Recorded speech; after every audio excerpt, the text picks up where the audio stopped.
et bienvenue sur Cuisine Pâtisse. Aujourd'hui, ce sont les beignets à la poudre de noix de coco. Voici le grammage des ingrédients. 200 g de farine type 45,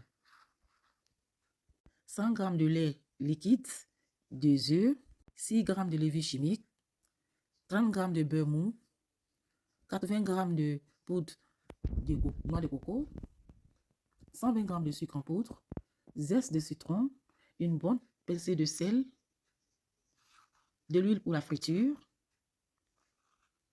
Vous pouvez remplacer le zeste de citron par arôme vanille ou un autre arôme de votre choix. Dans un bol, crémez le beurre. Vous pouvez fondre le beurre pour aller plus vite. Vous pouvez même mettre le beurre au micro-ondes et essayer de le faire fondre. Et ensuite, vous fouettez avec le sucre. Vous travaillez bien avec le sucre et vous ajoutez les œufs. Vous mélangez bien. Après, vous ajoutez le lait liquide. Vous mélangez bien aussi pour obtenir un appareil crémeux. Et après, vous mélangez la levure et le sel à la farine. Et vous allez aussi ajouter en 2 ou 3 fois dans ce mélange. Et vous terminez par la poudre de noix de coco. C'est une recette que j'avais faite il y a 3-4 ans de cela, que j'ai essayé d'améliorer et que j'ai rajouté plus de poudre de noix de coco pour enfin ressentir le coco. Donc voilà, je mets le zeste de citron, je mélange bien et je termine avec les autres farines et poudre de noix de coco. Tellement les beignets sont bons. Ils sont trop bons. Vous verrez, j'espère que vous allez essayer.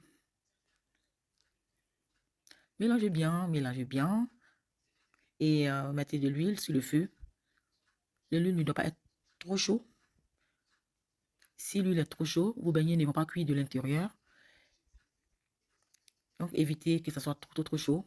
Vous laissez cuire les beignets tranquillement. Les beignets sont bien croustillants à l'extérieur et bien légers, aériens de l'intérieur. Donc respectez bien la température de l'huile. Vous pouvez essayer avec un beignet et vous testez et lorsque la température est bonne, vous continuez avec le reste. Laissez bien dorer, vous voyez, c'est assez rustique. J'ai l'impression de réaliser les beignets à l'ananas, les gâteaux à l'ananas.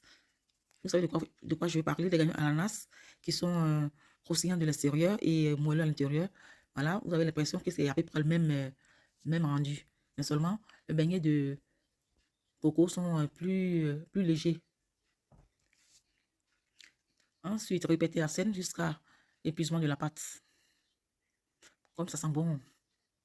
Ça sent très bon le zeste de citron. J'adore le citron et j'adore le zeste de citron. Je préfère le citron par rapport à la vanille. Si vous avez remarqué, j'utilise beaucoup le citron, le zeste, surtout dans tout ce que je fais comme pâtisserie. La vanille, je mets, mais c'est rare. Je mets lorsque on me demande, lorsque mon mari demande ou quelqu'un d'autre me demande, je mets la vanille. Sinon, moi, j'affectionne beaucoup le zeste de citron. Vous voyez, les beignets sont assez rustiques comme ça. C'est très croustillant. J'espère que vous avez aimé ma recette et que vous allez la reproduire chez vous. Likez, partagez. Je vous dis à très bientôt pour encore une autre recette. Au revoir.